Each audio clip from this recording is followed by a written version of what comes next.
حضرت سعد بن ابی وقاص اور ابو بکرہ رضی اللہ تعالیٰ عنہما دونوں کہتے ہیں کہ اللہ کے رسول صلی اللہ علیہ وسلم نے فرمایا، جس نے اپنی نسبت اپنے باپ کے علاوہ کسی اور کی طرف کی اور وہ جانتا ہے کہ جس کی طرف وہ نسبت کر رہا ہے وہ اس کا باپ نہیں ہے، تو اس کے اوپر جنت حرام ہے۔ باپ ہے بکر، اس کا چچا ہے زید، چچا نے گود لے لیا تو اپنی نسبت بکر کی طرف نہ کر کے زید کی طرف کر رہا، اپنی نسبت اپنے اصل باپ کی طرف نہ کر کے منہ بولے باپ کی طرف کر رہا ہے، اس پر جنت حرام ہے۔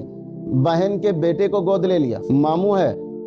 ابو کہلوا رہا، نانی ہے دادی کہلوا رہی ہے، نانا ہے دادا کہلوا رہے ہیں، اور وہ لڑکی بڑی ہوئی، اس کو پتا ہو گیا کہ میرے ابو اصلاً یہ نہیں یہ ہیں، پھر بھی وہ ابو کہہ رہی ہے اور اپنے باپ کو کچھ اور کہہ رہی ہے، باپ کو ماں کو پھوپھی اور باپ کو پھوپھا۔ عجیب المیاں ہے اس لڑکی پر اور ایسا کرنے والوں پر، سب پر جنت حرام ہے، ناجائز ہے جی۔ کسی طرف اپنی نسبت کرنا، مگر دنیا میں اور آخرت میں اپنی خود خراب کر رہے ہیں اور اس کی بھی خراب کر رہے ہیں۔ یہ لڑکا ہی اگر ہے، اور لڑکا تھا تو اور معاملہ گڑبڑ ہے، ہے لڑکا بہن کا بیٹا وراثت میں 1 روپیہ نہیں پا سکتا، بھتیجا ہے تو پا جائے گا، کیونکہ اس کی وراثت میں اگر اس کے پاس اولاد نہیں ہے تو اس کی وراثت میں اس کے بھائیوں کا حق ہے، اس کے بہنوں کا حق ہے، اس کے بھتیجوں کا حق ہے۔ بہن کے بیٹے کو تو کبھی بھی ملے گی نہیں وراثت۔ ایک تو اللہ سے بغاوت کر رہے ہیں، دوسرا نسل چینج کر رہے ہیں، حرام ہے۔ جنت ایسے لوگوں پر حرام ہے، اللہ سے توبہ کرنا چاہیے۔ ایسے لوگوں کو اللہ رب العالمین سے توبہ کرنا چاہیے اور فوراً رجوع کرنا چاہیے۔ بھائی کے پاس کوئی اولاد نہیں ہے، ایک بیٹے کو یا ایک بیٹی کو بھائی نے لے لیا گود، اور بہت سو کو تو ایسے بھی ہیں پہلے شروع میں اولاد نہیں ہے، سب آدھار کارڈ کاغذ سب جتنا ہے بھائی کی بیٹی کو لے کر کے سب اسی کے نام سے بن گیا،